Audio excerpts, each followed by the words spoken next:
2020년 초반부터 시작된 코로나로 인해서 거의 한 2년간 많은 분들이 이제 힘든 시기를 보내고 있는데요. 그냥 힘들다라고 표현하기에는 좀 부족한 것 같습니다. 영어로는 이제 unprecedented time이라고, 그러니까 상상을 초월한 이 어려움과 변화를 겪는 시대라고도 표현을 하는데요. 이 다시 올 것 같지 않은 이 시대, 또 앞으로는 어쩌면은 조금 더 어려워질지도 모르는 이 시대에 우리가 어떠한 마음으로 우리 신앙인으로서 살아가야 할지 한번 생각을 해봅니다. 그냥 나는 믿는다, 예수님 믿는다, 교회 다닌다라고 끝나기에는 좀 부족한 것 같습니다. 왜냐하면 이 unprecedented time, 상상을 초월한 이 시간에 우리에게 상상을 초월한 믿음의 도전이 오기 때문입니다. 그래서 그런 도전을 겪다 보면은 우리의 믿음의 미천이 금방 드러날 일이 많다는 것이죠. 그래서 오늘 말씀을 통해서 이 새롭게 시작되는 22년 뉴 비기닝에 나의 신앙의 성장을 위해서 어떻게 올 한 해 살아가야 하나, 또 앞으로 더 어려워질지도 모르는 이 상황 가운데서 오히려 우리의 믿음이 더 성장하고 꽃을 피우고 열매를 맺으려면 어떻게 해야 하나, 오늘 말씀을 통해서 한번 배워보는 시간을 갖도록 하겠습니다. 야고보서는요, 야고보 목사가 이제 마치 팬데믹과 같은 전 세계적인 이 신앙의 핍박을 받고 있는 크리스찬들에게 1세기 때 쓴 편지입니다. 어쩌면 이제 지금 상황과도 견주어 볼 만한 상황이기도 한데요. 물론 1세기 크리스찬 중에 아주 신실한, 하나님을 잘 믿고 예수님을 잘 섬기는 사람들도 있었지만 그 중에서는 또 말뿐의 신앙인 그런 분들도 있었습니다. 그런 분들이 이제 믿음의 도전이 오면은 그들 신앙의 미천이 금방 드러나게 되는 것을 보게 됩니다. 말은 잘해요. 입술로는 뭐 기독론을 술술 얘기하고 구원론을 술술 얘기하고 바울의 말과 베드로의 말과 요한의 말을 빌려서 오직 믿음으로 구원을 받습니다, 아멘 하고 고백을 하지만 그들의 삶과 그들의 신앙 고백은 매치가 되지 않는 그런 모습을 보면서 오늘 야고보 목사님은 그들에게 경고와 또 가르침을 주고 있습니다. 그 사람들이 하는 말이 틀린 건 아닙니다. 믿음으로 구원을 받습니다. 여러분 믿죠? 믿으십니까? 예, 믿음으로 구원을 받습니다. 행위로 구원받는 것은 불가능합니다. 하나님께서 우리의 행위를 보고 잘하면 구원해주고 못하면 구원하지 않는다는 그런 것은 성경적이지 않죠. 하지만 이 말뿐인 그들의 신앙 고백의 모습이 혹시 우리에게도 있진 않은지 오늘 말씀을 통해서 한번 비춰보기 원합니다. 일단 이제 야고보서를 지금 다 하는 시간이 아니기 때문에 야고보서의 어떤 가장 중요한 포인트, 전체를 아우르는 그런 띠임이 있는데 영어로는 이렇게 얘기를 합니다. It's faith alone that saves, but the faith that saves is never alone. 한국말로는 좀 요약을 해야 되는데요. 영어로 진짜 잘해놓은 건데 한국말로는 이렇게 되어 있습니다. 오직 믿음으로만 구원에 이르지만 그 구원에 이르게 하는 믿음은 반드시 그 증거가 동반된다라는 뜻입니다. 그 증거는 바로 우리가 말씀을 대할 때 나타나게 되어 있습니다. 마치 이 두 가지 화학 물질이 서로 따로 있을 때는 아무런 반응이 없다가 이거를 합쳐놓는 순간 어떠한 화학 반응, 폭발이 일어나기도 하고 연기가 나기도 하는 것처럼 우리에게 구원을 주신 그 믿음이 우리한테 있다면은 하나님의 말씀이 선포되었을 때 그 말씀과 믿음이 만나 반응을 하게 된다는 것이죠. 그래서 오늘 본문을 통해서 우리가 말씀에 어떻게 반응을 해야 되는지 세 가지로 한번 나눠서 살펴보도록 하겠습니다. 첫 번째는 듣고 행동한다입니다. 듣고 행동한다. 22절 보시면 이렇게 나와 있습니다. 너희는 말씀을 행하는 자가 되고 듣기만 하여 자신을 속이는 자가 되지 말라. 우리가 말씀을 얼마나 많이 듣습니까? 그렇죠? 주일에 나오시는 분들 중에는 일주일에 딱 한 번만 그 시간만 듣는 분들이 계시겠지만 적어도 이렇게 금요일 날 나오시는 분들은 새벽 예배도 들으시고 또 좋아하는 설교자의 설교도 들으시고 정말 열심으로 말씀을 찾아 들으시는 분들이 많을 거라 생각합니다. 또 이 중에는 설교만 듣는 것이 아니라 스스로 매일 성경을 펼치고 그날에 주님께서 주시는 그 말씀을 묵상하면서 살아가시는 분들도 반드시 계십니다. 우리가 말씀을 대할 때 설교 시간에 말씀이 선포되고 매일 성경으로 묵상을 하면서 어떤 자세로 그 주님의 말씀을 대해야 될까요? 어떤 분들은 이 슬픈 마음을 위로받기 위해서 말씀을 대합니다. 하나님은 사랑이시고 말씀을 통해서 우리를 위로를 해주십니다. 하지만 그게 다는 아닙니다.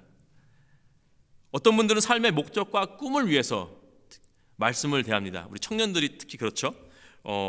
당연히 하나님은 말씀을 통해서 우리에게 감동을 주시고 우리가 갈 바를 알려주십니다.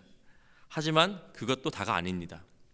어떤 분들은 마음의 공허함을 채우기 위해서 말씀을 대합니다. 그것도 맞죠. 하나님은 우리의 영혼을 갈급하는 마음을 심어 놓으셨기 때문에 말씀을 통해서 우리의 공허함을 채워주십니다. 하지만 그것도 다가 아닙니다.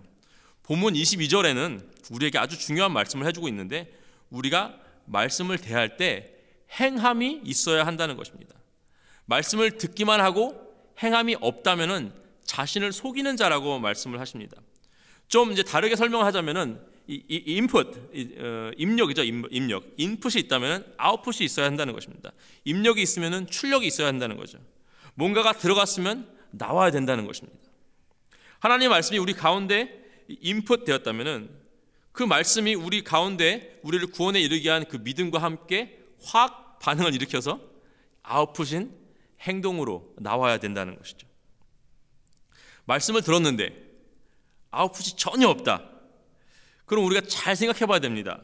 말씀이 선포되는 자리에 분명히 있었는데 삶에 출력이 없다면은 둘 중에 하나예요. 하나는 내가 그 말씀을 거부했던지 하나님께 주신 말씀을 내가 그냥 쳐버렸던지 아니면은 이 무서운 얘기인데 내 안에 그 말씀과 함께 이 작용을 해야 되는 믿음이 사실상 없다는 것이죠.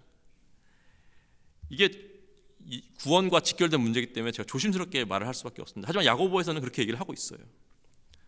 이게 자신을 속이는 일이라고 야고보는 말을 하고 있습니다. 물론 우리에게 위로가 필요할 때가 있죠. 마음이 막 슬플 때 하나님께서 위로를 해주십니다. 우리에게 꿈과 비전이 반드시 필요합니다. 우리가 갈 바를 알아야 되고 하나님께서 우리를 향한 계획이 뭔지 알아야 됩니다. 우리가 공허하기 때문에 이 공허를 채워야 할 때가 반드시 있습니다. 하지만 대부분의 경우 선포되는 말씀을 통해서 우리는 회개와 결단과 변화와 헌신이 요구된다는 사실을 기억하시길 바랍니다. 이 매일 새벽마다 우리가 주기도문 예배를 마치지 않습니까? 그 주기도문 중에 우리에게 죄 지은 자를 사하여 준 것 같이 우리의 죄를 사하여 주옵시고 이런 부분이 있죠. 용서하라는 말씀이에요. 용서하라고. 이 용서하라는 말씀이 인풋이 우리한테 있는데 그 용서를 해야 되는 사람이 분명히 있는데도 불구하고 아웃풋이 없다. 전혀 누구를 용서하고 싶은 마음이 없다. 야고보서의 말씀처럼 어쩌면 자신을 속이는 자가 아닌지 한번 잘 살펴보시기를 주님의 이름으로 축복하고 기도합니다. 하나님께서 우리에게 결단하게 하시고 순종을 요구하시는 게 뭐 어떤 매일매일 어떤 대단한 삶의 막 방향을 바꿔버리는 거라고 생각하지 마시기 바랍니다. 그런 결단은 사실 인생에 많이 없어요. 그렇죠? 어떤 삶을 완전히 바꿔가지고 신학교를 간다던가 아니면 내가 하는 일들 다 그만두고 선교지로 떠난다든가 이런 거는 일생에 정말 몇 번 없는 결단과 헌신입니다. 하지만 매일매일 선포되는 말씀은 우리의 그리고 하나님께서 우리에게 요구하시는 그 매일매일의 그런 말씀에 대한 반응은 기본적인 것이 훨씬 더 많아요. 간단한 것들, 펀더멘털한 것들입니다. 이 NBA 농구팀의 LA 레이커스의 선수였던 코비 브라이언트라는 선수가 있습니다. 지금은 이제 사고로 돌아가셔가지고 고인이 됐는데 현역 때는 유명한 마이클 조단 선수와 거의 어깨를 나란히 하는 그런 유명한 선수였죠. 그 선수가 현역 시절에 이런 말을 했습니다. I never get bored with fundamentals. 나는 기본기 연습하는 것이 지루하지 않다라고 얘기를 했어요.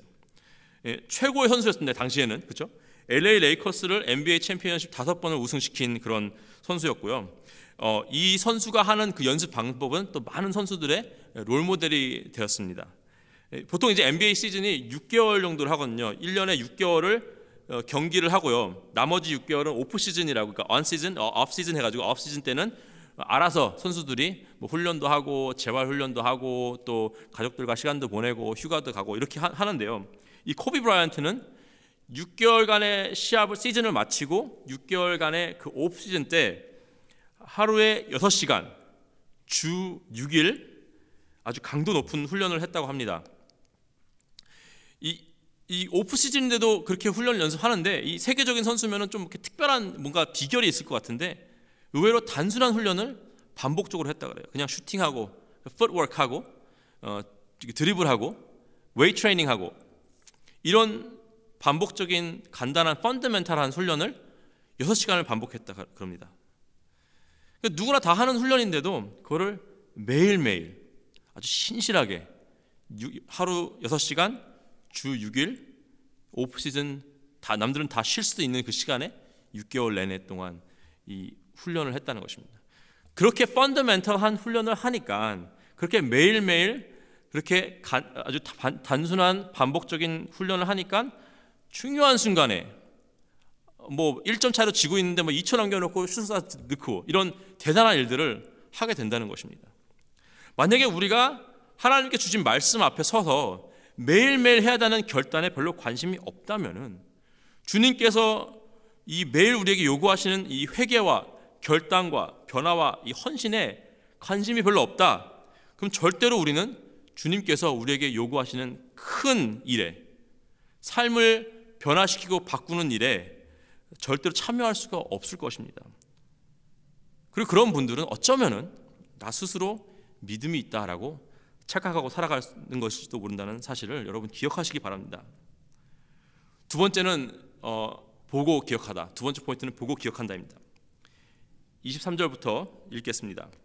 야고보서는요, 우리에게 스스로 믿음이 있다고 착각하는 사람들에게 어떤 사람들인지 알려주기 위해서, 그런 스스로 믿음이 있다라고 착각하는 사람들이 어떤 사람들인지 알려주기 위해서 예를 들어주는데요. 여기 나와 있습니다. 23절부터 누구든지 말씀을 듣고 행하지 아니하면 그는 거울로 자기의 생긴 얼굴을 보는 사람과 같아서 제 자신을 보고 가서 그 모습이 어떠했는지 곧 잊어버리거니와 자유롭게 하는 온전한 율법을 들여다보고 있는 자는 듣고 잊어버리는 자가 아니요. 그런 사람들은 거울로 자기 얼굴을 보고 돌아서서 자신이 어떻게 생긴 사람인지 잊어버리는 것과 같다라고 말씀하시는데요. 여러분, 내 자신의 얼굴의 생김새를 잊어버린다는 게 이해가 되십니까? 현대사회에 사는 사람들은 분명히 이해할 수가 없죠. 왜냐하면 우리의 사방에 거울이 있습니다. 그렇죠? 집에 화장실에도 거울이 있고, 마루에도 거울이 있고, 방에 화장대에도 거울이 있고요. 여성분들은 이 콤팩트 들고 다니면서 자기 얼굴 수시로 확인하죠. 우리 젊은 친구들은 하루에 막 수십 장, 수백 장 셀피 찍으면서 자기 얼굴을 확인합니다. 이런 시대에 살고 있으니까 우리는 우리 자신의 얼굴 생김새를 잊어버릴 수 있다는 사실을 잊어버린다는 것을 이해할 수가 없죠. 지금 우리가 사용하고 있는 이 거울은요, 1835년도에 발명되어졌는데요. 그때 독일 화학자가 이 유리 뒷면에다가 그 은칠을 해가지고 아주 잘 보이게 만든 것이 거울입니다. 근데 야고보서가 적힌 그 시절에 1세기 때, 그러니까 우리가 쓰는 거울이 발명되기 1800년 전에 또 거울이라는 게 있었는데, 이 에소프론이라고 하는데 이거 거울은 우리가 아는 거울이 아니라 그냥 그 금속 판때기에다가 아주 광을 잘 내가지고 그냥 이렇게 보는 거예요. 그러면 이제 또 이게 비쌌기 때문에 아무나 가질 수 없는 사치품이었는데요. 대부분의 사람들은 자신의 얼굴을 보려면은 이 물 떠놓고 그 물에 비치는 그 흐릿한 반사되는 것을 봐야 됐습니다. 돈이 있어서 거울을 산다고 해도 우리가 알고 있는 그런 잘 보이는 거울이 아니라 막 굴절도 있고 막 그래가지고 자신의 얼굴을 보려면 이렇게 좀 이렇게 여러 각도에서 봐야 된다고 봐야 됐습니다. 대부분의 사람들은 거울이 있는 사람조차도 그 당시에는 자신의 얼굴을 제대로 못 보고 사는 경우가 더 많았다는 거예요. 즉 야고보가 하고 싶은 말은 뭐냐면, 말씀을 듣는다고 하고 그에 따른 행위가 없다면은 이 잘 보이지도 않는 이 금속 판때기 하나를 가지고 그냥 쓱 보고, 난 내 얼굴이 어떻게 생긴지 알아라고 착각하는 사람들이라는 거죠. 이 얼굴의 디테일을 하나도 모르면서 스스로 나는 이렇게 생긴 사람이야라고 착각을 한다는 것입니다. 그 반대로 그렇다면 말씀에 인풋이 있고 내 마음속에 나를 구원해 주신 그 믿음이 자리 잡고 있다. 그래서 말씀과 믿음이 만나서 이 반응을 일으켜서 어떤 행위라고 아웃풋이 나오는 그 사람들은 이 굴절이 심한 거울을 보면은 이제 아주 꼼꼼하게 보는 거예요. 이쪽에서도 보고, 그러니까 여러 각도에서 봐야 돼요. 여러 각도 보고, 그래서 잘 살펴봐가지고 내 얼굴에 뭐 점이 몇 개 있고, 내 눈동자는 무슨 색깔이고, 눈은 얼마나 크고, 입술이 어떻게 생겼고, 이런 디테일하게 자신의 얼굴을 꼼꼼히 살펴봤기 때문에 자기 얼굴을 확실하게 안다라는 것입니다. 무슨 말이냐면은 우리 말씀을 대하는 그 자세, attitude가 어떻게 해야 되는지 알려주고 있는 거예요.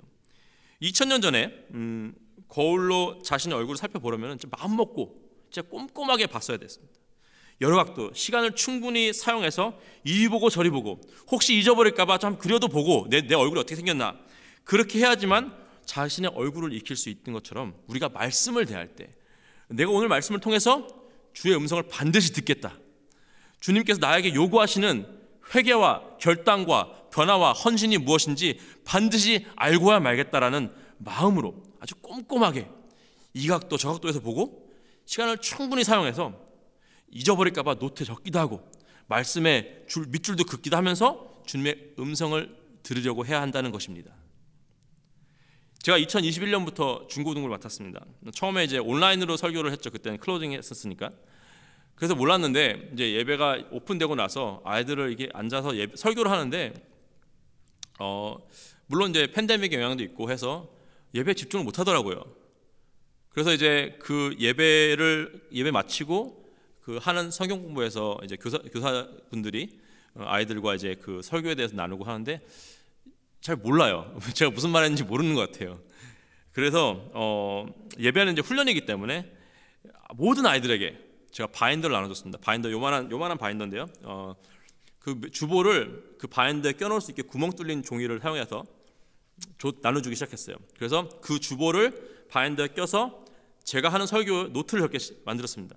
그러니까 제가 이제 뭐 오늘 하듯이 1포인트 넘버 1 이거다. 그러면 적으라 그래요. 그럼 적어요, 아이들이. 그리고 인용 구절은 이거다. 그러면 적어요. 그리고 내가 하는 말 중에 좀 중요한 말 있으면 야, 이 말 기억해라. 그러면 적어요, 또 그 말을. 그래서 그래도 많은 아이들이 그 설교 노트 적는 거에 참여를 하고 있습니다. 그래서 이제 그걸 가지고 분만 공부 때 이제 서로 나누고 그렇게 하고 있어요, 지금. 우리 아이들도 제가 기도하는 것은 그냥 그 굴절 심한 거울 가지고 한번 쓱 보고 지나가는 것이 아니라 하나님의 음성을 들으려고 노력하면서 정말 꼼꼼히 살펴보고 하나님이 나에게 원하시는 것이 무엇인지 듣고 가기를 정말 간절히 기도하는 바입니다. 근데 여기 계신 여러분들 중에 많은 분들이 이미 그런 훈련을 하셨죠. 우리 제자반 1대1 훈련 하실 때 이런 훈련을 받으셨을 것입니다. 만약에 나는 아직 해본 적 없다 하시는 분들은 1대1이나 제자 훈련을 받으시면 되고요. 배웠는데 안 하고 있다 하면은 안 되겠죠. 배우셨으면은 그렇게 훈련 받으셨으면은 이렇게 하는 것이 좋습니다. 25절 보시면요, 이렇게 나와 있어요. 온전히 들여다보고 있는 자, 온전한 율법을 들여다보고 있는 자. 그냥 대충 감흥 없이 아니면 다른 목적을 가지고 말씀을 듣는 것이 아니라 온전히 온 마음과 정성을 다해서 주님의 음성을 듣는다는 것입니다. 우리 모두 하나님의 말씀 앞에서 주님의 음성을 듣고 기억하며 삶에서 회개, 결단, 변화, 헌신이 있기를 주님의 이름으로 축복하고 기도합니다. 세 번째는 버티고 실천한다입니다. 25절 다시 돌아가셔서 자유롭게 하는 온전한 율법을 들여다보고 있는 자는 듣고 잊어버린 자가 아니요 실천하는 자니 이 사람은 그 행하는 일에 복을 받으리라. 이 25절에 아주 중요한 단어가 있는데 한국말로는 번역이 조금 약하게 됐어요. 영어로는 persevere라고 나와 있죠. 헬라어로는 이제 파라메노라는 단어인데 옆에 머무르다라는 뜻입니다. 이게 버틴다라고 번역하는 게 더 맞죠. 이 버틴다, 될 때까지 버틴다. 개역개정에서는 들여다보고 있는 자라고 나와 있는데 오늘 설교 포인트 1번과 2번 듣고 혹시 마음 가운데 약간 뜨끔한 게 있으신가요? 말씀을 듣고 삶을 적용하려고 하긴 하는데 잘 안 돼요. 누군가를 용서하려고 하는데 그 사람이 잘 용서가 안 돼요. 예. 그래서 혹시 내가 그 믿음이 없는 건가? 아니면 내가 믿음이 이것밖에 안 되나? 라고 실망하고 좌절하십니까? 우리 모두에게 위로와 도전을 주는 단어가 바로 이 파라메노입니다. 왜냐하면 우리에게 구원을 주는 믿음이 있고 주님의 말씀에 이 인풋이 있어서 그 반응으로 나온 그 행위의 아웃풋이 아무런 문제 없이 자동적으로 그냥 쑥쑥 나온다. 말씀들은 바로 그냥 행동으로 나온다. 그러면은 이 파라메노란 단어를 쓸 필요가 없어요. 하지만 주님께서 버텨라라고 말씀하신 이유는 바로 이 아웃풋이 잘 안 되기 때문입니다. 바로바로 주님께서 원하는 행위가 우리 삶에서 나와야 되는데 그러기에는 우리 마음이 너무 여기저기 고장이 나 있어요. 그게 안타까운 현실입니다. 이미 태어나기를 죄인으로 태어났고요. 이 살면서 받은 상처로 인해서 마음속에 우리 쓴뿌리와 이 가시들을 잔뜩 이거 품어 안고 살고 있습니다. 그리고 살면서 쌓여진 경험으로 인해서 나만의 어떤 고집과 자존심으로 이렇게 똘똘 뭉쳐 있어서 그래서 이 아웃풋이 잘 안 되는 거예요. 인풋은 있고 구원받을 만한 믿음도 있는데 하나님께서 말씀 선포돼가지고 아멘 했는데 이게 안 나와요. 마치 오래된 프린터와 같습니다. 프린터. 예를 들자면 이제 컴퓨터에서 제가 뭐 그림을 하나, 하트 모양을 이제 프린트를 하려고 딱 출력을 눌렀는데 프린터가 너무 오래돼가지고 막 종이를 막 씹어 먹는 거예요. 막 종이가 찢겨 나와요.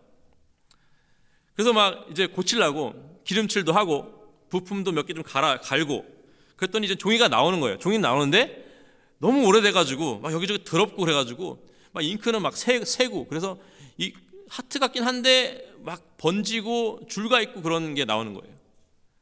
그래서 이제 잉크도 바꾸고 드럼도 바꾸고 좀 닦고 그랬더니 그제서야 프린트 하려고 했던 그 모양이 아주 비슷하게라도 나오는 것을 볼 수 있습니다. 이 우리 마음이요 아주 오래돼서 고장난 프린터처럼 그 입력한 그대로 출력하기 위해서는 이 대대적인 어떤 수리와 보수가 필요하다는 사실입니다. 아까 말씀드린 그 코비 브라이언트가 6시간의 강도 높은 이 기본기 훈련, 펀더멘털한 연습을 하는데 6시간을 이미 다 하고 집에 가기 전에 꼭 하는 게 있다고 합니다. 뭐냐면은 슈팅 400개를 쏘고 간대요. 근데 그냥 400개 그냥 쏘는 게 아니라 400개를 넣고 간다는 거예요. 그러니까 이제 이렇게 노골이면은 하나 더 넣어야 되는 거잖아요. 그죠? 그냥 하루 종일 6시간 동안 그렇게 강도 높은 훈련을 해서 이 팔이 아프고 안 올라가도 400개를 꼭 넣어야지만 집에 간다는 것입니다. 400개가 들어갈 때까지 버틴다는 거예요. 다 넣어야만 훈련을 마치고 집에 갔다고 합니다. 우리가 말씀을 실천할 때 인풋이 있어서 아웃풋을 나오게 할 때 가장 필요한 것이 바로 이 단어 파라메노입니다. 말씀을 실천하는 것이 정말 어렵습니다. 실천을 완벽하게 할 수도 없고요. 성공보다는 오히려 실패할 때가 더 많이 있습니다. 예를 들자면은 야고보서 1장 19절에 성내기를 더디하라. 그렇죠? 말씀 나왔죠? 그러면은 주님 내가 오늘부터 화를 안 내겠습니다. 결단을 해요. 근데 어느 순간 조그만 일에 화를 내는 나의 모습을 발견합니다. 26절에 보시면은 내 혀에 재갈을 물려라. 그러니까 말 조심하라는 거죠. 예. 근데 주님 내가 오늘부터 이 말을 조심하겠습니다. 불평하지 않고 좋은 말만 하겠습니다. 칭찬해주고 이렇게 사람을 이렇게 세워주는 말을 하겠습니다. 했는데 어느 순간 내 입술에서 이 상대방을 아프게 하는 말이 막 나오고 있는 거예요. 하지만 그래도 포기하지 말고 버텨라 하는 말씀입니다. 여러분 버티면서 슛을 쏟아보면 400개가 언젠간 들어가요. 내가 오늘 나의 잘못을 회개하고 말씀 가운데 나 비춰봤을 때 이렇게 해야 되겠구나 결단과 헌신과 변화와 회개를 하고 그것이 잘 이루어지려면 끝까지 될 때까지 안 되면 매일매일 다시 결단을 해서라도 버텨야 한다는 사실입니다. 이 야고보서를 이렇게 보면은 많이들 오해를 하세요. 야고보서를 야고보서에 이제 한 100가지 명령어가 나오는데 뭐 직접적인 명령어는 한 50몇 가지고 나머지 뭐 뉘앙스까지 다 합치면 한 100가지 정도 나옵니다. 그러면 이제 영어로 이제 imperative라고 하는데 이 야고보에서 나오는 명령어를 쫙 나열해 놓고 그대로 하면 되겠다. 이 100가지 체크하면서 하면 되겠다라고 생각하시는 분들이 있어요. 예를 들면 이제 27절에 이렇게 나와 있어요. 27절에 하나님 아버지 앞에서 정결하고 더러움이 없는 경건은 곧 고아와 가부를 그 환난 중에 돌보고 또 자기를 지켜 세속에 물들지 아니하는 그것이니라. 이렇게 나와 있습니다. 그러면 이제 이거 보고 나가서 우리 고아원 가서 봉사하고 이제 경제 능력이 부족한 사람들, 예전에는 이제 과부가 경제 능력이 부족했지만 지금은 이제 꼭 그렇진 않죠. 지금은 뭐 홈레스나 아니면 뭐 이렇게 극빈층에 사는 사람들, 그런 사람들 내가 돌봐주면 되겠지. 그리고 그렇게 하면 되겠지 하고 이제 리스트를 정해놓고 하나씩 체크하는 거예요. 우리가 그리스도인으로서 마땅히 당연히 어려운 사람들을 섬겨야 되고 도와줘야 됩니다. 그리고 그것이 제가 말씀드린 아웃풋 중에 하나이긴 해요. 근데 영어 문장 중에 이제 means to the end라는 문장이 있는데 그 뜻이 뭐냐면은 어떠한 것들, 이런 것들은 목표를 이루기 위한 과정이지 그 과정 자체가 목적이 아니라 이거죠. 무슨 말씀이냐면 선한 일을 하는 것이 목표가 아니라는 것입니다. 19절에 성내지 말라고 했죠. 성내지 말아야 하지만 성내지 않는 것이 우리의 궁극적인 목표가 아니라는 거예요. 말을 조심하라 했으니까 말을 조심해야 되지만 그 말을 조심하는 게 우리의 궁극적인 목표가 아니라는 것입니다. 그건 과정이에요. 이런 것들, 이런 행위들이 목표가 되는 순간 이 또 다른 율법주의가 되는 것입니다. 우리가 이 야고보서에 나오는 이 100가지 명령어를 통해서 이루어야 하는 목표가 있는데 그게 또 27절에 나와 있어요. 자세히 살펴보시면은 알 수가 있습니다. 야고보 목사님은 아주 practical한 실질적인 분이셨습니다. 매우 합리적인 사람이고 믿음이 있다고요? 믿음이 있으면 증거를 대보라. 삶으로 보여줘라. 이런 말을 하시잖아요. 27절 또한 우리가 가장 중요하게 여겨야 하는 지상명령과 동급인 대계명을 실질적으로 적용한 내용입니다. 이게 바로 대계명에 이렇게 나와 있죠. 예수께서 이르시되 내 마음을 다하고 목숨을 다하고 뜻을 다하여 너희 하나님을 사랑하라 하셨으니 이것이 크고 첫째되는 계명이요 둘째도 그와 같으니 내 이웃을 내 자신같이 사랑하라 하셨으니 이 두 계명이 온 율법과 선지자의 강령이니라. 이 무슨 냐면은 이제 하나님을 사랑하고 이웃을 사랑하는 거잖아요. 그죠? 아시죠 다? 그러니까 하나님께서 이 구약에 수백 가지 율법을 주신 이유는 이 두 가지 계명을 실질적으로 적용하기 위한 것입니다. 그리고 오늘 27절에 나와 있는 이 고아와 과부를 환난 중에 돌보고 자기를 지켜 세속에 물들지 않게 하는 것 또한 하나님을 사랑하는 실질적인 방법이고 이웃을 사랑하는 실질적인 방법이라는 거예요. 그것을 적용한 말씀이 27절입니다. 하나님을 사랑해야 되는데 어떻게 사랑합니까? 어떻게 보이지 않는 하나님을 우리가 사랑합니까? 우리 와이프를 사랑하는 방법, 선물 사주고 집안일 좀 도와주고 맛있는 외식 시켜주고. 근데 야고보식의 하나님 사랑하는 방법은 바로 여기 말씀에 나와 있는 것처럼 거룩을 쫓는 삶이죠. 그래서 거룩을 쫓는 삶의 구체적인 방법이 또 야고보서에 쭉 나와 있어요. 그게 그 100가지 그 임페러티브 중에 하나 포함되어 있습니다. 이웃을 사랑하는데 어떻게 사랑해야 됩니까? 고아와 가부만 도와주면 되는 것입니까? 아니죠. 그러니까 고아와 가부가 한마디로 제일 멀리 있는 사람들, 제일 멀리 있는 내 손길이 제일 닿기 힘든 사람들이 고아와 가부인데 그 당시에 그 사람들을 사랑하고 그 사람들한테 헌신을 하면은 그 사이에 있는 모든 사람들, 내 친구와 가족과 주위에 있는 사람들, 모든 사람들을 사랑할 수 있다는 것입니다. 한마디로 내 이웃을 사랑하는 실질적인 방법 중에 하나가 고아와 가부를 환난 중에 돌보는 것입니다.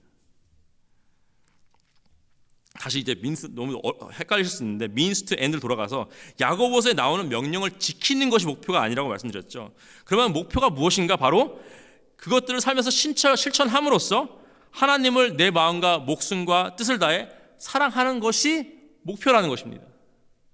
바로 그런 것들을 실천함으로써 화내지 않고 입에서 내 혀에 재갈을 물려서 내 이웃을 내 몸과 같이 사랑하는 것을 목표로 삼는 것입니다. 그냥 그리스도를 살아가는 방법 A to Z 나열해가지고 그냥 체크하는 게 아니라 하나하나씩 어떻게 하면 내가 하나님을 사랑할 것인가, 어떻게 하면 내가 내 이웃을 사랑할 것인가를 구체적으로 방법으로 우리에게 알려주는 것이 이 야고보서 말씀입니다. 그러기 위해서 오늘 하나님의 말씀을 어떻게 대해야 되는지 세 가지로 여러분께 정리해드려서 말씀드렸습니다. 듣고 행동해야 됩니다. 인풋이 있으면 아웃풋이 있어야 됩니다. 보고 기억해야 됩니다. 대충 보는 것이 아니라 내가 오늘 진짜 하나님의 말씀 듣고야 말겠다. 하나님께 나에게 요구하시는 것이 무엇인지 내가 반드시 듣고 내 삶에서 적용하겠다라는 마음으로 말씀을 들어야 된다는 것이죠. 마지막에는 잘 안 되지만 우리 마음이 너무나 고장이 나 있어가지고 이게 들어와서 이 아웃풋이 안 돼요. 프린트 눌렀는데 그림이 안 나와요. 그렇죠? 하지만 끝까지 버티고 될 때까지 내가 실천해 보겠다라는 마음으로 하나님의 말씀을 대해야 한다는 것입니다. 여러분, 2022년 정말 어려운 시기가 우리 앞에 올 수 있습니다. 그렇죠? 지금까지도 어려웠지만 더 어려울 수도 있어요. 근데 그 상황에서도 우리는 믿음의 꽃을 피우고 열매를 맺을 수가 있습니다. 여러분 믿으십니까? 그렇게 하기 위해서는 이 세 가지, 말씀 앞에서 듣고 행동한다, 보고 기억한다, 그리고 버티고 실천한다, 세 가지를 반드시 기억하시면서 하나님을 사랑하는 것과 또 이웃을 사랑하는 것이 삶에서 구체적으로 이루어지기를 주님의 이름으로 간절히 축복하고 기도합니다. 함께 기도하시겠습니다. 하나님 감사합니다. 주의 말씀 앞에서 우리가 늘 서 있을 때 하나님 그냥 지나가면서 듣는 것이 아니라 꼭 하나님 듣고 우리 삶에서 행동으로 나오며 또 하나님 우리가 열심으로 보고 기억하며 하나님 또 우리 삶 가운데 잘 안 돼도 버티며 실천하기 원합니다. 하나님 이 시간 우리를 도와주셔서 우리의 삶 가운데 하나님을 내 마음과 정성과 뜻을 다해 사랑하는 것과 내 이웃을 내 몸같이 사랑하는 것이 실질적으로 적용되어 나올 수 있게 하나님 인도하여 주시옵소서. 올 한 해 힘든 한 해를 우리가 앞두고 있지만 하나님 그 상황 가운데서 더욱더 주님의 크신 은혜 가운데 우리가 우리의 믿음의 성장과 꽃을 피우고 열매를 맺는 그런 시간 될 수 있도록 하나님께서 함께하여 주시옵소서. 늘 말씀 앞에 서 있는 우리 퀸즈하는 교회 교인들 될 수 있도록 하나님 인도하여 함께하여 주시옵소서. 감사드리며 우리 주 예수 그리스도의 이름으로 기도했습니다. 아멘.